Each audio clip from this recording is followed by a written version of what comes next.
Maria das Mercês de Álamo e de Francisco Dias Oliveira, no dia 2 de maio de 1945, nasceu, neste raminho abençoado, José Henrique do Álamo Oliveira.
Até que enfim, estamos com o Sr. Álamo Oliveira. Falar de Álamo de Oliveira é difícil. Falar com Álamo Oliveira é muito fácil. É difícil porque um poeta, um escritor, uma pessoa que já deu tanto à cultura, à nossa terra, ao país, não é fácil. Falar com Álamo Oliveira é muito fácil. Uma pessoa simples, uma pessoa educada, uma pessoa que fala com toda a gente, que respeita toda a gente, e é de facto um prazer estar hoje aqui para falar consigo.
Meu bom amigo, obrigado por ceder essa entrevista, e gostaria de começar pelo fim.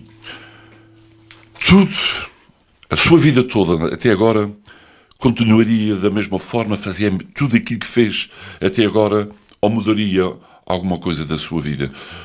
Mudaria coisas, provavelmente, até porque aquilo que fui fazendo durante a minha vida foi também uma forma de aprendizagem de fazer as coisas e, portanto, muito naturalmente, eu estaria a emendar pequenas coisas que faço. E sou um bocado estranho nesse aspecto, porque, por exemplo, sou capaz de escrever uma coisa num dia, nunca menos do que isso, mas sou capaz de fazer isso, e também sou capaz de levar 7 anos a escrever outra coisa. Quer dizer, exatamente com essa preocupação de acertar e e do meu ângulo de visão ser o mais correto possível e o mais interpretativo. E, sobretudo, tenho também uma outra preocupação, que é, eu sou um crítico, e sou um crítico relativamente também a mim próprio. Eu, portanto, não tenho medo de dizer isto, mas eu sou um crítico de cariz social, que não deixo passar muitas coisas, porque entendo que elas foram mal feitas e, portanto, tinham que ser emendadas e tinham que ser corrigidas, e havia muita desculpa pública a fazer. E já sofreu com isso, com essa sua forma de ser e agir? Propriamente sofrimento não, mas de qualquer maneira a gente às vezes também ressente-se um bocadinho da forma como somos ou não somos compreendidos em determinadas situações. Tenho, por exemplo, momentos mais ou menos desagradáveis, mas tenho outros muito agradáveis. Um dos aspectos incríveis para mim foi efetivamente a minha passagem pelo Alpendre, em que não se tratou apenas de ser um encenador quase exclusivo de um grupo de teatro, ainda por cima citadino, mas porque foi também a minha própria forma de aprender o que era o teatro, porque eu sabia que a nível de continente e a nível de europeu o que é que se andava a fazer em termos de teatro. E também sabia que muitas daquelas pessoas tinham feito estudos muito profundos e cursos também com muita acuidade, de maneira que eu sabia que aqui não podia fazer isso. E então o que eu tentei foi juntar um grupo de pessoas em que nós todos colaborássemos e fôssemos fazendo qualquer coisa que batesse certo. E a maioria das vezes bateu. Enfim, quer dizer, tive também os meus... Por exemplo, lembro-me de uma peça que escrevi, que era assim um bocado histórica, que foi Sabeis Quem é Este João, que era sobre a vida do Beato João Batista Machado. Foi uma peça que dei 2 espetáculos no Teatro Engrense e não deu mais, porque ninguém tinha paciência para aquilo. Mas depois, quando a peça foi retirada do Teatro Engrense e passou a percorrer alguns palcos da ilha, a peça ganhou outro fôlego e ganhou outra visão. Claro que havia também ali o fator religioso, que era extremamente importante. Uma outra peça, que essa sim foi, por exemplo, uma peça de 8 salas de teatro engrense completamente escutadas, foi a Missa Terra Lavrada.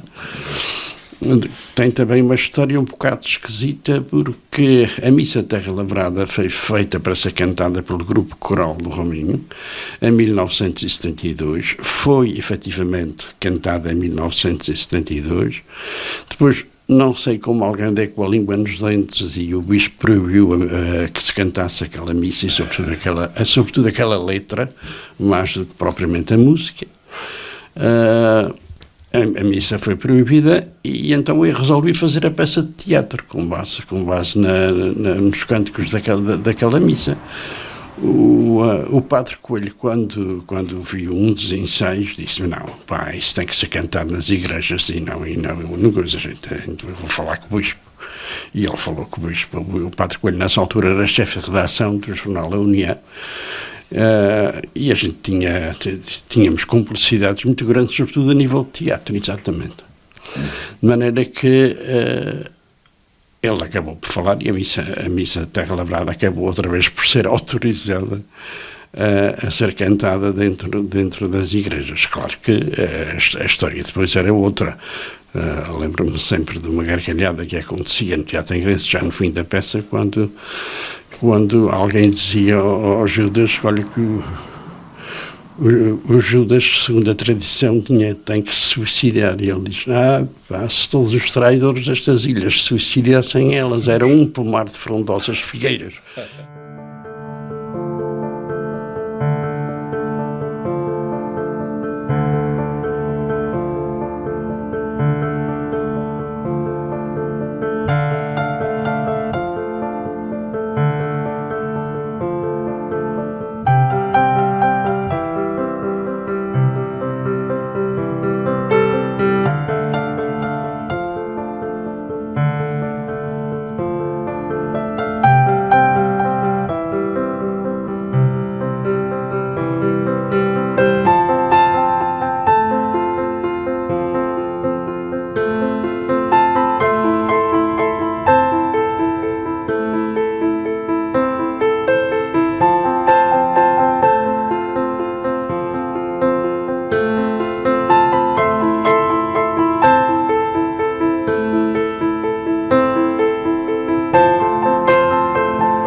A palavra felicidade um bocadinho.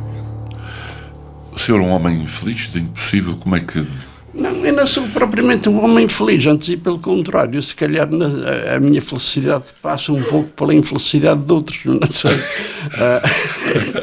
Mas de qualquer maneira, o que eu julgo é que não deixei de ser, ou melhor, fui um bom colaborador juntamente com os outros e discutíamos às vezes bastantes coisas, discutíamos soluções, sobretudo, discutíamos... Nunca tentou levar a sua avante? Não, quase sempre. Não, era quase sempre. Até depois também eles começaram a confiar em mim e à medida que as coisas foram acontecendo. Lembro, por exemplo, de uma peça que a gente fez no intervalo, de uma coisa que era só para preencher tempo, que foi a Cantora Careca do Biones. E disse a eles, olha que a gente vai fazer isto, mas isto vai dar um espetáculo e não dá mais. De maneira que isto é só para a gente não estar quietos durante este período em que a gente tinha que fazer uma peça a pedido da Câmara de Angra sobre o centenário do Alexandre Herculano. E depois, a Cantora Careca, o que é que eu fiz? Resolvi que as mulheres faziam de homem e os homens faziam de mulher. E o Larmino fazia uma senhora Semida, uma coisa espantosa.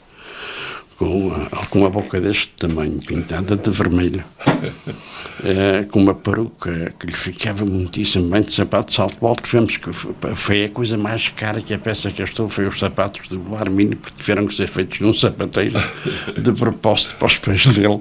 E acabámos por dar também 8 espetáculos no Teatro Angrense de casa cheia. Uau. Quando a gente pensava que aquilo que era uma peça, enfim, para ficar, a peça é hilariante, efetivamente, mas também a volta que se deu ao texto e à interpretação fez com que a peça tivesse, de facto, o seu rigor e a sua beleza também. Ainda hoje continua a escrever, continua a ter ideias, ainda sinto o prazer da escrita? Pois, ainda sinto o prazer da escrita, e se não fosse o prazer da escrita, eu penso que já tinha andado. Também não sei se estaria aqui sentado como estamos agora, assim, calmamente, porque é uma das coisas que me pacifica bastante é de facto a escrita. Quando estou zangado comigo, e isso acontece-me também às vezes, quando estou zangado comigo, escrever é uma forma de limpar uma coisa. Por exemplo, ainda há dias, o Carlos Alberto Muniz telefonou-me a dizer: tu sabes que a gente para o ano vai fazer 50 anos de marchas. E depois eu comecei a pensar, e de facto foi em 1974 a primeira que a gente fez. E portanto, a gente vai fazer uma marcha para o ano, não sei com quem, né? Mas também se não for, se ninguém quiser fazer a marcha fica gravada só e pronto, e não há mal nenhum nisso. Mas tem essas coisas que eu pacifico-me bastante com isso. E agora estou a escrever uma coisa que eu ainda não sei bem o que aquilo vai dar. Espero que agora, quando eu reler aquilo, vai acontecer 2 coisas. Ou vai tudo para o lixo, Ou vai sair bem? Ou vai sair alguma coisa que preste. Mas caso contrário, não tenho contemplações nesse aspecto. Muito bem. Eu gostaria de... Porque toda a gente já o conhece, com toda a sua classe, o seu saber, a sua cultura. Eu gostaria de fazer uma pergunta muito mais simples. Como é o dia-a-dia do Sr. Álamo Oliveira aqui na freguesia do Rabinho? Levanta-se tarde, levanta-se cedo? Levantar à tarde, normalmente. E também o deitar, às vezes, também é um pedacinho mais para o tarde. Depende daquilo que tenho entre mãos, e até às vezes sou também daqueles que gosta de, por exemplo, de ver notícias à noite, porque a gente ao menos deita-se a saber se ainda vai ter país no dia seguinte. Mas que nem sempre o preenche também um bocadinho. Mas de resto, não, nada de especial. Vou a Angra mais ou menos uma vez por semana. Vou mais um grupo de amigos aqui também. Eu ia falar, e antes disso, toma o seu café em casa, vai à sociedade, como é? Não, o café não tomo, praticamente não tomo café, e, portanto o que eu faço é tomo um pequeno almoço assim, muito coisa, que é leite com chocolate e uma banana, e depois ao almoço como uma coisa qualquer, vindo ali dos biscoitos. Não sou assim muito esquisito para comer, embora goste de comer, evidentemente. Falando de comida, sei que costuma juntar com um grupo de amigos no Galanta. Como é que conheceu o Galanta? Como é ir àquele espaço? O Galanta, eu conheci ele era taxista ainda. E ele vinha muitas vezes comigo, nessa altura, ainda antes de 25 de Abril, ele vinha muitas vezes comigo ali às 12 Ribeiras, tinha lá um grupo de teatro que era da FNAT. E tinha outro nas 4 Ribeiras, tinha um nos Biscoitos e tinha um aqui no Raminho também. E, portanto, estes 4 grupos ocupavam as noites todas da semana. Só aos fins de semana que eu estava livre. E, portanto, eu conheço o Galanta daí, porque eu tinha que... às vezes eu sempre tinha dinheiro para pagar aos taxistas, portanto tinha que ser uma pessoa que confiasse em mim e que aceitasse às vezes estar 2, 3 dias sem coisa, porque também eles demoravam para me mandar o dinheiro da FNAT, que era uma coisa muito séria, e portanto eu tinha que ter a minha própria reserva, senão estaria um pouco tramado. E portanto conheço o Galanta daí. O senhor acontecem sempre coisas incríveis nos teatros, no Carnaval, e depois vamos também chegar mais à frente. Qual é o momento mais hilariante que teve ou que assistiu em alguma das suas peças? Momentos hilariantes foi a Cantora Careca. A Cantora Careca do Ionesco era de facto uma gargalhada pegada desde o princípio. Aquilo era incrível. E depois o Blarmino tinha de facto uma capacidade de destrocer. Ele às vezes achava os outros ficar mal, porque os outros não tinham aquela pedalada, nem tinham também, digamos, aquele talento. E portanto, por exemplo, tínhamos nessa altura uma atriz pequenina que fazia de bombeiro. E ele, pronto, de sapato de salto alto, muita coisa, e é assim que se despediam, eles diziam uns adeus e umas coisas, e ele chamou-lhe Chaveirinho. Aquilo amassou-se tudo, claro, não era impossível não resistir a deste Chaveirinho. O que é que sabia dizer mais do que aquilo? Mas essa peça era de facto uma peça hilariante. Uma outra que também fizemos e que muita gente ficou também assim a olhar, foi a Ceia dos Cardeais do Júlio Dantas. A Ceia dos Cardeais nós fizemos uma representação, aquilo era só um ato, portanto o cardeal português era de facto um cardeal, o francês a mesma coisa, o italiano a mesma coisa. A única coisa que não estava muito definida em relação às instruções do Júlio Dantas era que, em vez do jantar ser servido por 2 fâmulos, como eles chamavam, era servido por uma freira e um fâmulo. Mas depois fizemos o segundo ato. Não se mexeu no texto, o texto ficou exatamente o mesmo, mas o cardeal italiano vira gay. O cardeal francês vira a comer que nem um tarado, e o cardeal português, enfim, um machão insuportável de coisa, sobretudo na parte em que ele se refere à prima que tinha e o que ele fazia num sítio qualquer de Portugal. Num palheiro, deve ter sido qualquer coisa parecida com isso. De maneira que aquilo também foi assim foi um bocadinho arrojado, mas fez-se. Aqui para o lado de Altares e Raminho, peças de teatro, o senhor foi um dos fundadores, teve uma mão, muita influência e continua a ter muita influência. O Carnaval, ou de teatro popular. Sim, Como é que veio tudo isso? Não, o Carnaval é de facto uma coisa muito especial e eu gosto muito, quando falo de Carnaval, sobretudo de tentar perceber porque é que as danças e os bailinhos são aquilo que são, sobretudo isso. Claro que todas as coisas têm a sua história, até as próprias evoluções também têm o seu porquê, e essas evoluções, quanto a mim, tem sido aquilo que tem aguentado as próprias danças e bailinhos, porque senão toda a gente já estaria cansada de fazer sempre a mesma coisa todos os anos e de não poder mexer com a vírgula. Claro que há coisas que eu acho que não se deve mexer, uma delas é efetivamente a própria escrita do texto, que acho que deve ser remadíssimo, para mim, porque senão também deixaria de ser dança e bailinho. Podíamos chamar então outra coisa qualquer, e a formação deles em aulas, para começar e para acabar. De resto, não vejo que tenham assim feito coisas muito atrevidas em relação àquilo que era o clássico das danças e bailinhos. Claro que agora já há grupos que aparecem e que enchem o palco com montanhas de adereços.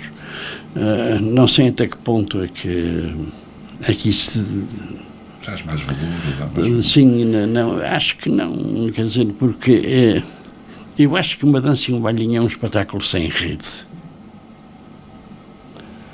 É o ator.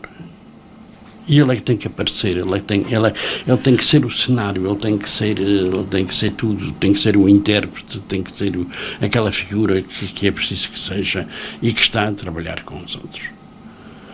E a formação em duas aulas também tem muito a ver com essa necessidade de criar limites de cena. Portanto, elas estão ali para criarem um limite, quer dizer, as pessoas não podem estar ali a sair de qualquer maneira ou então a fazerem coisas que não é preciso fazer. Mas, de qualquer maneira, eu penso que as danças e os bailinhos têm que ser cada vez mais um espetáculo sem rede. E então agora, com as técnicas que há, penso que podem fazer maravilhas exatamente através disso. Nós vamos continuar com a nossa entrevista, porque é interessantíssimo mostrar a todos vós o que este senhor faz em prol da sua freguesia, em prol da cultura. E vamos mostrar uma coisa que tenho a certeza, porque já vi interessantíssimo. Portanto, aguardem e voltamos já daqui a pouco.